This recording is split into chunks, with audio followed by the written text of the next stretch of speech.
यसरी अथवा सोधपुछ गरेर पनि तपाईँले सोध्नु सक्नुहुन्छ, किन परमेश्वरको प्रेम महान छ सोधेर क्या। किन परमेश्वरको, तपाईँले सोध्नु भयो नि त। अनि दर्शकहरूले नि पुग्छ किन होला, अनि तपाईँले भन्नुहुन्छ हो, एक नम्बरमा किनभने हामी मानिसहरू पापी छौँ। यसरी तपाईँको बुधा एक नम्बर। दुई नम्बरमा किनभने हामी उहाँको प्रेम बिना बाँच्न सक्दैनौँ। यसरी सोधपुछ गरेर पनि। त्यही कारणले गर्दाखेरि हामीलाई एकदम के हुनु पर्यो, प्रस्ताव थाहा हुनु पर्यो। यो होटेटरी भन्ने छ, होटेटरी भनेको पनि तपाईँले के गर्नु पर्यो, उनीहरूलाई भन्नु पर्यो तपाईँलाई थाहा छ, तपाईँलाई के लाग्छ यस्तो कुराहरू, होइन। उनीहरूको चाहिँ विस्मयादिबोधक भनेको चाहिँ एकदमै अचम्म तरिकाले क्या, अचम्म तरिकाले परमेश्वरको प्रेम किन यति साह्रो अचम्म छ, अथवा परमेश्वरको प्रेमलाई हामीले कसरी चाहिँ बुझ्ने त। विभिन्न किसिमले तपाईँले प्रस्तावहरू तयार गर्न सक्नुहुन्छ। यो कुरालाई म तपाईँलाई सिकाउँछु र इक्जाम्पल पनि दिन्छु, जस्तै तपाईँलाई अझै के हुन्छ, सहज हुन्छ। अहिले अलिकति बुझ्न गाह्रो होला, तर पनि प्रस्ताव भनेको के हो तपाईँले बुझ्नुभयो। अब आउँछ दृष्टान्त। मैले तपाईँलाई प्रवचनको लागि सबै कुराहरू दिएको छुइनँ, म तपाईँलाई त्यसको उदाहरणहरू दिन्छु अर्को क्लासमा। अहिले म तपाईँलाई यो कुराहरू के हुन् यिनीहरूमध्ये बुझ्नुहोस् भनेर म तपाईँलाई चाहन्छु। दृष्टान्त त थाहा छ, प्रवचनमा दृष्टान्त एकदमै महत्त्वपूर्ण छ। दृष्टान्तले के गर्छ, तपाईँसँग दृष्टान्त छ भने त्यसले तपाईँको वचनलाई स्पष्ट बनाउने मद्दत गर्छ। कतिवटा तपाईँले बोलेको वचनहरू मानिसले बुझ्दैनन्, तर दृष्टान्तले त्यो व्याख्या, त्यो त्यो त्यो बुदालाई बुझाउन के गर्छ, मद्दत गर्छ। दृष्टान्तले तपाईँको प्रवचनलाई रोचक पनि बनाउँछ। जब तपाईँले दृष्टान्त भन्न थाल्नुहुन्छ, दर्शकहरू अझै, विश्वासीहरू अझै के हुन्छ, उत्साहित हुन्छन्। उत्साहित भने के हुन्छन्, अझै इनर्जेटिक हुन्छन्। किनभने एउटै मात्रै कुरा भइरहेको भने अलिकति निन्द्रा लाग्न सक्छ। अब दृष्टान्त आउनु पर्यो, अझै फेरि के हुन्छ, ओहो भन्ने हुन्छ। दृष्टान्तले तिमीहरूले जीवनको धर्मशास्त्रलाई जोड्छन्, के छ यसको अर्थ चाहिँ भन्ने कुराहरू दृष्टान्तले स्पष्टै बनाइदिन्छ। दृष्टान्तले के गर्छ, स्पष्ट बनाउँछ। तिनीहरूले मण्डलीलाई विश्राम दिन्छन्। वचन बोल्दै गर्दाखेरि तपाईँले दृष्टान्त बोल्नुभयो भने चाहिँ अनि चाहिँ एकछिन आराम हुन्छन् क्या, अब चाहिँ एकछिन सुन्नु है भनेर आराम हुन्छन्।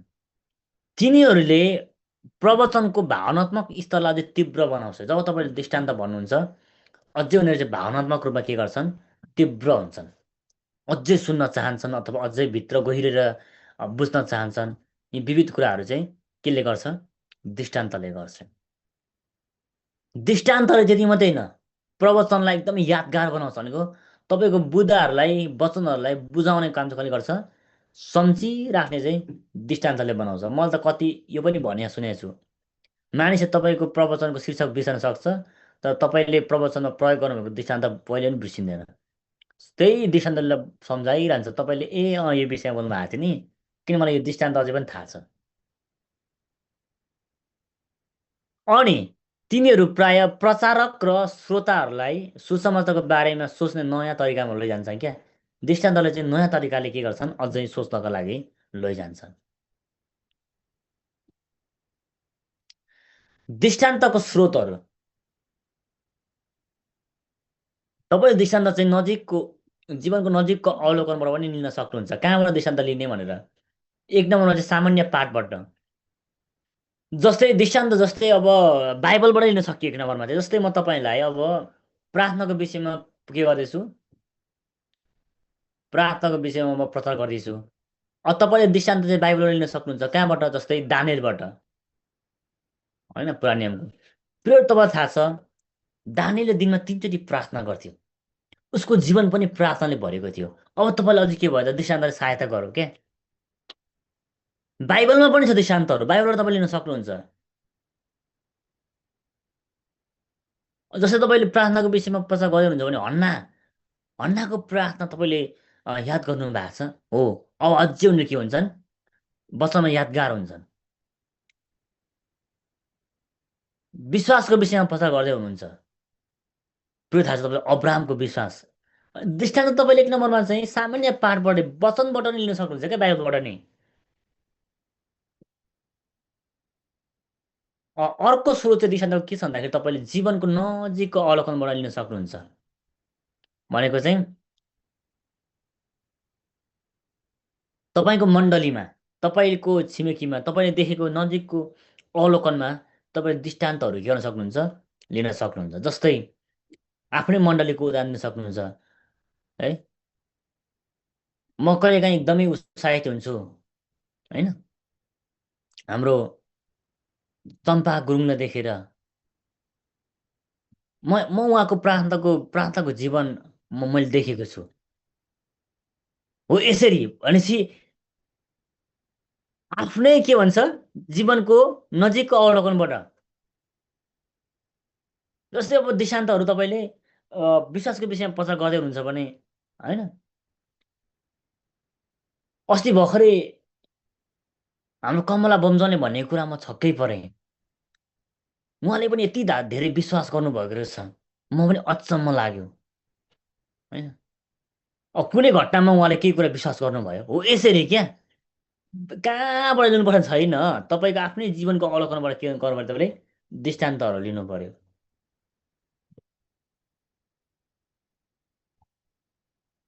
भनेपछि दृष्टान्त कि त बाइबलको पाठबाट होइन, अहिले भर्खर मैले तपाईँलाई भने कि त तपाईँको जीवनको पाठबाट।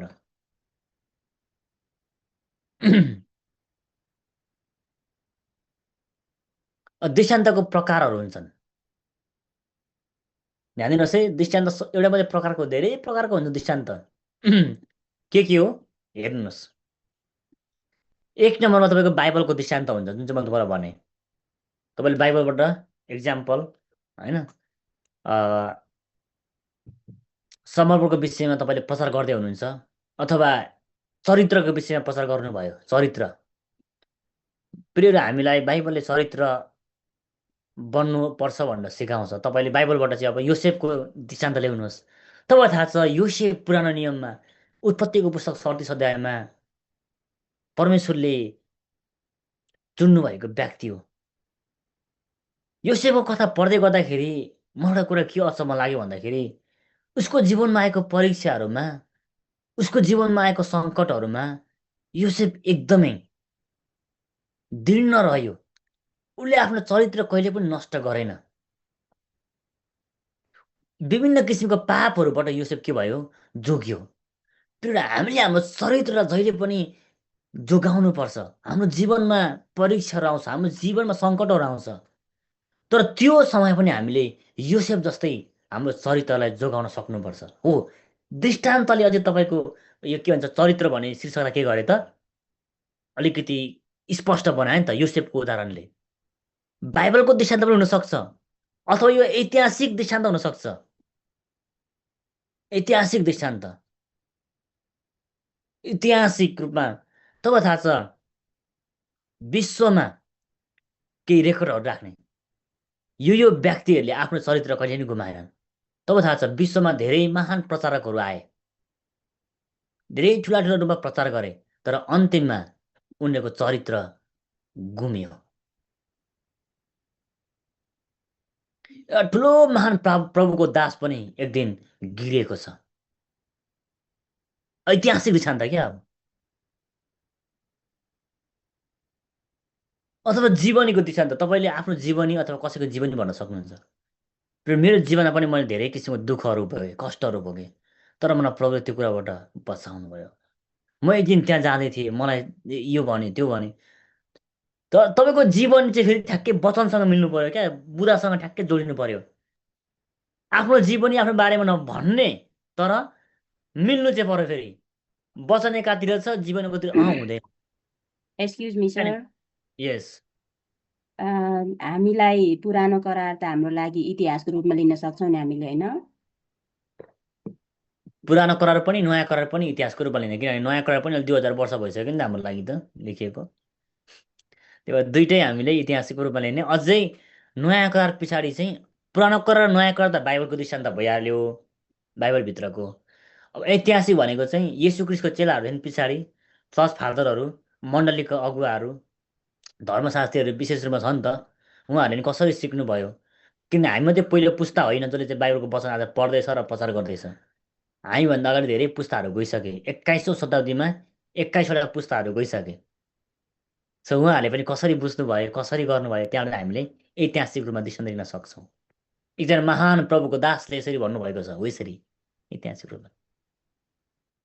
19औँ शताब्दीको घटना हो, 19औँ शताब्दीको घटना हो। एक समय चाहिँ यस्तो भयो यसरी, होइन? ठ्याक्कै ऐतिहासिक रूपमा अझै चाखलाग्दो हुन्छ नि त। दृष्टान्त तपाईँले त्यति मात्रै होइन, अर्को कुरा तपाईँले जीवनीबाट, मैले तपाईँ ठ्याक्कै भने कसैको जीवनी, मलाई त्यो प्रभुको दास एकदम, होइन, उहाँको जीवनीलाई म हेर्छु, म आफै उत्साहित हुन्छु, अथवा केही कुराहरू गर्ने ठिकठाकै। कहिलेकाहीँ हास्यपूर्ण पनि बनाउन सकिन्छ तपाईँको वचनमा, सधैँ सिरियस हुने, सधैँ गर्नु भन्ने छैन। अलिकति रमाइलो तरिकाले, हास्यपूर्ण तरिकाले, क्या त्यही खालको के गर्नु तपाईँले वचनहरू तयार गर्नु पर्यो। जस्तै मानिस, तपाईँले लुकाको पुस्तक, होइन, मत्ती 4 4, मानिस रोटीले मात्रै होइन परमेश्वरको जीवित वचनले बाँच्दछ, त्यो कुन उयसमा छ, होइन? त्यो समयमा चाहिँ तपाईँले वचन बोल्दै हुनुहुन्छ भने अलिकति मान्छेले इन्ट्रेस्ट जगाउन तपाईँले हाँस्न पनि सक्नु पर्यो। एकजना पास्टरले चाहिँ वचन प्रचार गर्दै हुँदै थियो, मानिस रोटीले मात्रै होइन,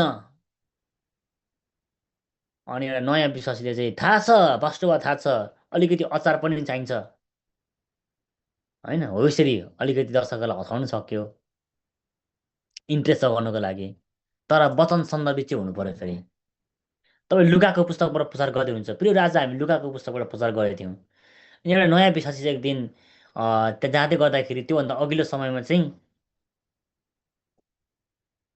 उसले चाहिँ, होइन, एउटा बाइबल चाहिँ लुकाइदिएको रहेछ, तर उसलाई बाइबलको वचनहरू थाहा थिएन। नयाँ विश्वासले चाहिँ के गरेछ, वचन के भन्छ बाइबल लुकाइदिएको रहेछ। अनि पास्टरले भोलिपल्ट गएर, आज हामी लुकाको पुस्तकबाट वचन हेर्नेछौँ। अनि त्यो व्यक्तिले जुरुक्क उठेर, पास्टर बा, मैले यो बाइबल उहाँनिर लुकाएको छु भनेर चाहिँ खोल्यो। हो यसरी कतिवटा कुराहरू हामीले हास्यपूर्ण पनि बनाउन सक्छौँ है, सधैँ सिरियस मात्रै हुने होइन।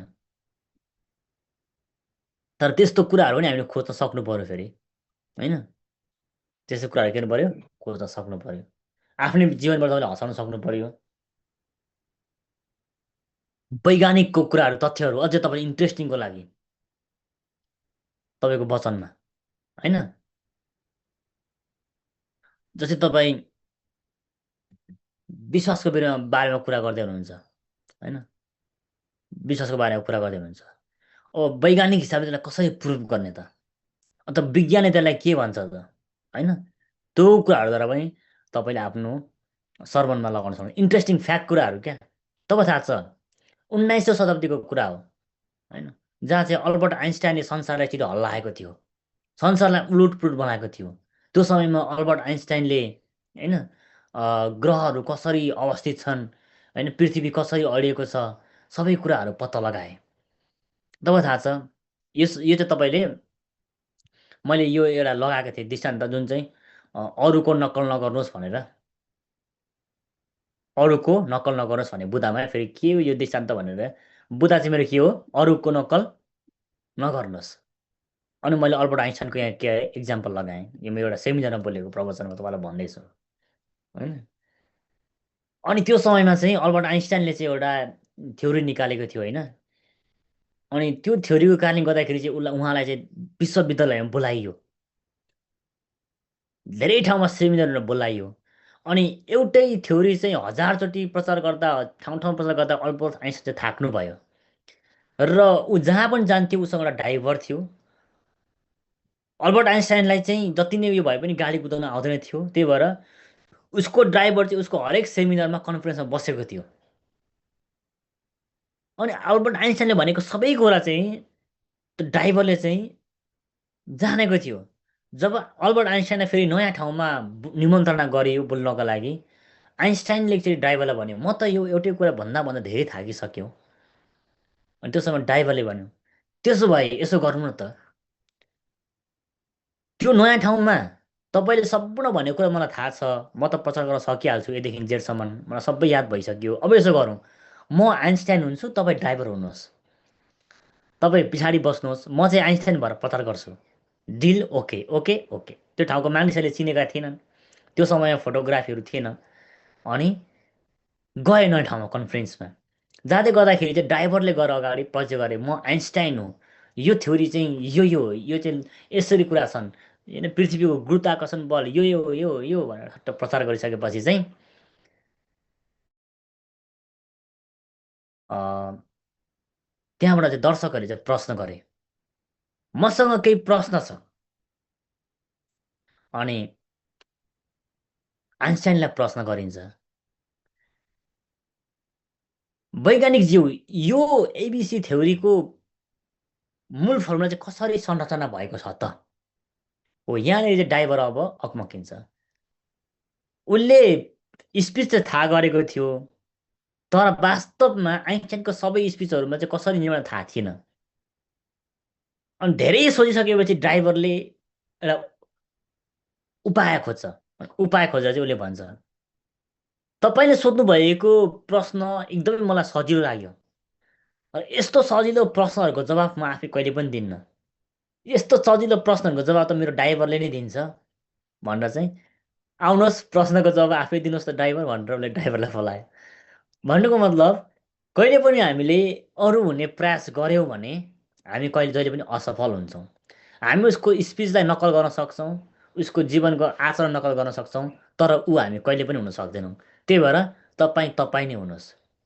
ध्यान दिनुहोस् है, यो एउटा वैज्ञानिकबाट लिएको मैले उदाहरण हो, तर यसले यो पोइन्टलाई कतिको स्पष्ट बनायो। अहिले तपाईँहरूले सुन्दै गर्दाखेरि पनि सायद स्पष्ट हुनुभयो होला। त्यही भएर तपाईँको प्रवचनमा चाहिँ केही उदाहरण हुनु पर्यो जसले तपाईँको प्रवचन चाहिँ स्पष्ट बनाउँछ क्या। मलाई लाग्छ तपाईँले यो उदाहरण कहिले बिर्सिनुहुन्न होला। आज बरु मैले के बढाइ बिर्सिन्छ, यो उदाहरण बिर्सिँदैन। सो त्यही कारणले गर्दाखेरि वैज्ञानिक हिसाबले तपाईँले उदाहरण बनाउन सक्नुहुन्छ। अर्को भनेको चाहिँ भौगोलिक अथवा स्थलाकृतिक। यो सबै म तपाईँलाई भन्दिनँ, धेरै छ, तर तपाईँले विभिन्न तरिकाले पनि गर्न सक्नुहुन्छ, होइन। भौगोलिक अथवा स्थलाकृतिक भन्ने तरिकाले गर्न सक्नुहुन्छ, तर यो प्राय युज हुँदैन। तर तपाईँले कहीँ कहीँ चाहिँ एकदमै युज हुन पनि सक्छ, होइन। तपाईँले बेथलेमको विषयमा प्रचार गर्दै हुनुहुन्छ भने तपाईँ थाहा छ म एक दिन बेथलेम गएका थिएँ, अथवा तपाईँ थाहा छ मैले बेथलेमको चार्ट देखाइदिने हो, यसरी के काव्यात्मक, व्याख्यात्मक अथवा काल्पनिक तरिकाले गर्न सकिन्छ क्या। कविता, गजल, ध्यान दिनुहोस् है, प्रवचनमा मैले यो कविता गजल पनि प्रयोग गरेको छु मेरो प्रवचनमा। युट्युबमा गएर हेर्नुहोस्, होइन। अथवा वचन, कविता तपाईँ लेख्न आउँछ, त्यो बुद्धांशको कविता लेख्ने। जस्तै मैले अब प्रेमको विषयमा प्रचार गरेको थिएँ भन्दाखेरि म कविताबाट भन्छु, होइन। परमेश्वरको प्रेम मैले चाख्न पाएँ, हृदयभित्र यसुलाई राख्न पाएँ, कहिल्यै नसकिने यसुको प्रेम, मरेपछि फेरि म बाँच्न पाएँ। अब यो मेरो गजल हो, हेर्नुहोस्। भनेपछि मैले प्रेमको विषयमा प्रचार गर्दै गर्दाखेरि चाहिँ के भयो त, मैले गजलद्वारा परमेश्वरको प्रेमलाई भने क्या। फेरि मैले परमेश्वरको प्रेमलाई महसुस गरेको छु। मैले एउटा गजल लेखेका थिएँ, परमेश्वरको प्रेम मैले चाख्न पाएँ, हृदयभित्र यसुलाई राख्न पाएँ, कहिल्यै नसकिने अगाप प्रेम, मरेपछि फेरि म बाँच्न पाएँ। हेर्नुहोस् त, कहिलेकाहीँ हामीले कतिवटा कुराहरू राख्न सक्छौँ क्या, खालि एकरो एकरो त्यो जाने अनि घोक्ने मात्रै होइन, विभिन्न कुराहरू हामीले वचनलाई प्रभावकारी बनाउन सक्छौँ। अर्को चाहिँ कलात्मक अथवा सङ्गीत अथवा नाटक तरिकाले पनि, होइन। यो प्राय उयो युज हुँदैन, तर पनि हामीले युज गर्ने एकदम इफेक्टिभ हुन्छ। तपाईँ थाहा छ, तपाईँको के भन्छ प्रवचन चाहिँ प्रेमको विषयमा छ, होइन। अब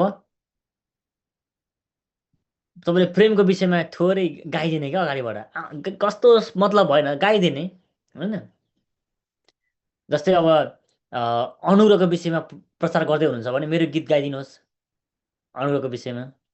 फेरि थाहा छ क्रिसको अनुग्रह चाहिँ महान छ। मैले एउटा गीत सुनेको थिएँ, येशूको अनुग्रहले मलाई नयाँ बनायो, हारेको जीवनमा जित ल्यायो, येशूको अनुग्रहले मलाई बचायो, मलाई बचायो। अब मेरो गीत गाइदिनु नि अनुको विषयमा, किनभने त्यसको विषयमा गीतले भन्छ नि त, होइन? तपाईँ नै बोल्नुपर्छ भने छैन, अथवा गिटार ल्याउने, माइक बोल्ने, अथवा कसैलाई भनेपछि सङ्गीतद्वारा कलात्मक तरिकाले तपाईँले तपाईँको बुदाहरूलाई व्याख्या गर्न सक्नुहुन्छ, अथवा नाटकको तरिकाले। होइन, मैले देखेको छु वचन सुरु हुनुभन्दा अगाडि के नाटकहरू देखाएर पनि, होइन? अनि तपाईँको व्यक्तिगत चित्रण, तपाईँले आफैलाई कसरी प्रस्तुत गर्नुहुन्छ, होइन? तपाईँको आफ्नै तरिकाले पनि तपाईँले दृष्टान्तहरू दिन सक्नुहुन्छ। भने दृष्टान्तहरू त कति हो कति, अब 1 2 3 4 5 6 7 8 9वटा त्यहाँ तरिकाहरू छ दृष्टान्त दिने, होइन? धेरैपल्ट मानिसहरूले यो बाइबलको दृष्टान्त दिन्छन्, तर थाहा भइसकेको हुन्छ। दानिएलको प्रार्थना थाहा छ मलाई, दानिएलको एउटै, होइन? नयाँ जाने ठिकै छ, हिजो पनि दानिएलको प्रार्थना, आज पनि दानिएलको प्रार्थना, त्यो कथा मलाई थाहा छ भनेर अगाडि नै उनीहरूले भनेको हुन्छ नि त। तर तपाईँले ऐतिहासिक तरिकाले अरू अरू उपाय पनि थाहा गर्नु पऱ्यो क्या। तर थोरै मात्रामा मैले यस्तो दृष्टान्तहरू प्रयोग गरेको देखेको छु प्रवचनमा, होइन? धेरैपल्ट बाहिरको दृष्टान्तहरू आउँछन्, त्यो गलत होइन, ठिक छ। तरै पनि तपाईँले दृष्टान्तहरू चाहिँ अरू तरिकाले पनि छ है भनेर तपाईँलाई मैले भन्नु खोजेँ, होइन? So is very important. ल आज हामी यति नै सिकौँ, होइन? र धेरै सिक्यो भने फेरि जानिँदैन, जानेको पनि फेरि कहाँ कहाँ मिक्स हुन्छ। सो आज हामीले परिचय, वचनको परिचय कसरी गर्ने भन्ने विषयमा बुझ्यौँ। त्यस पछाडि तपाईँको शीर्षक अनि दृष्टान्तहरू कसरी ल्याउने, दृष्टान्तको स्रोत र दृष्टान्तको प्रकारहरू कस्तो कस्तो छन् भन्ने विषयमा आज हामीले सिकेका छौँ। र अर्को क्लासलाई हामी यो वचनको अव्ययहरूलाई लगातार रूपमा अगाडि बढाउनेछौँ। आशा छ केही सिक्दै हुनुहुन्छ र यो क्लास पछाडि तपाईँहरूको प्रवचनमा केही मात्रामा सुधार आउँछ भन्ने मैले अपेक्षा राखेको छु। Okay, thank you so much for today class. यो समय लिडरलाई दिन चाहन्छु। केही प्रश्न जिज्ञासा छ भने उहाँद्वारा तपाईँहरूले सोध्न सक्नुहुन्छ केही समय। Thank you so much. हुन्छ, सरलाई धेरै धेरै धन्यवाद। आजको क्लास चाहिँ एकदमै इन्ट्रेस्टिङ लाग्यो। सर भन्नुभएको जस्तो कति कुराहरू पोइन्टहरू चाहिँ नबिर्सिने प्रकारको। सरको एउटा कुरा चाहिँ भन्नु मन लाग्यो, किनभने धेरै ट्यालेन्टेड हुनुहुँदो रहेछ। सिकाउनु मात्र होइन कि उहाँ गजल, होइन, गायन प्रभुले दिनुभएको गिफ्ट हो। अझै यसलाई चाहिँ कन्टिन्यू गर्नु होला, मेरो सुझाव। अनि हाम्रो सबैजनालाई आज केही नबुझ्ने केही छ? हाम्रो भक्तिमाया गुरुआमाले के कुरा सोध्नु हुँदै थियो, अल्बर्ट आइन्स्टाइन हो है, उहाँ वैज्ञानिकको नाम भनिदिनु भन्दै मेसेज गर्नुभएको रहेछ, होइन त सर? ए हो है गुरुआमा, बुझ्नुभयो है? लेखेर दिनु, मेसेज गर्नु रे। ठिक छ। अल्बर्ट आइन्स्टाइन, ल अल्बर्ट आइन्स्टाइन, त्यो अहिले वचनमा ठ्याक्कै चाहिन्छ भन्ने होइन आजको क्लासमा। तर त्यो मैले मेरो प्रवचनमा मैले केही उदाहरण दिएको थिएँ भनेर तपाईँलाई भन्नु खोजेँ। उदाहरणहरू तपाईँले यसरी पनि प्रयोग गर्न सक्नुहुन्छ। मबाट सुनेर यो तपाईँले आफ्नो प्रवचनमा पनि यदि मिल्छ भने लगाउन सक्नुहुन्छ, या त तपाईँहरूले आफै पनि अनुसन्धान गरेर खोजेर लगाउन सक्नुहुन्छ है। यो चाहिँ मेरो एउटा उदाहरण थियो है भने तपाईँलाई मैले उदाहरणले कति तपाईँलाई इन्ट्रेस्ट जगायो, अथवा उदाहरणले तपाईँलाई कतिको चाहिँ वचन बुझ्न सहायता गर्यो भने तपाईँ आफैले बुझ्नुभयो नि त। यो बुझ्दै गर्दाखेरि तपाईँले सोच्नु पऱ्यो कि मेरो प्रवचनमा पनि उदाहरण कति महत्त्वपूर्ण रहेछ भनेर तपाईँले बुझ्नु पऱ्यो। यो उदाहरणले चाहिँ धेरैलाई अझ बुझ्नलाई सजिलो भएको जस्तो लाग्यो। हो हुन्छ, एकदमै अरू कसैको, हजुर, कसैको केही छ भने भन्नुहोस्, नभएदेखि हामी प्रार्थनामा जानेछौँ। हुन्छ, जय मसीह सर, जय मसीह सम्पूर्णमा। आजको क्लासले चाहिँ म वाउ भन्छु है। वाउ भन्दा नि अब के भन्ने, सुपर सेभी उपर भन्छन् सर, त्यस्तो भन्न चाहन्छु है। एकदमै एकदमै एकदमै ध्यान मग्न, अन्त काहीँ पनि मेरो ध्यान गएन। त्यस्तो इन्ट्रेस्टिङ लाग्यो आजको क्लास मलाई। अनि यो इन्ट्रेस्टिङ लाग्दा लाग्दै मलाई मनमा क्वेसन पनि उब्ज्यो। सरले दुई ठाउँमा भन्नुभयो, जस्तो उहाँको प्रेम अगापे छ अथवा परमेश्वरको प्रेम चाहिँ अगापे छ है। परमेश्वरलाई हामीले किन चिन्नु पर्दछ भन्ने प्रश्नको उत्तरमा चाहिँ उहाँको प्रेम अगापे छ अथवा परमेश्वरको प्रेम अगापे छ। हामीलाई परमेश्वरले अगापे प्रेम गर्नुहुन्छ है, त्यो एउटा भयो त्यो। अनि त्यसपछि अर्को चाहिँ हृदयभित्र अघि गजल भन्दै गर्नु हुँदाखेरि हृदयभित्र अगापे प्रेम राख्न सकेँ, हृदयभित्र अगापे प्रेम राख्न सकेँ भन्नुभयो है। अब जस्तो यो अगापे भनेको चाहिँ तपाईँको सरकै क्लासमा सिकेको अगापे भनेको त जस्तो ग्रिक ल्याङ्ग्वेजमा प्रेम रहेछ होइन सर? हो प्रेम हो। अनि प्रेम रहेछ। अनि त्यसपछि हामीले चाहिँ हृदयभित्र अगापे प्रेम राख्न सके भन्दाखेरि त त्यहाँनिर हृदयभित्र अगापे अनि प्रेम भनेपछि प्रेम त दुईटा आएन होइन सर?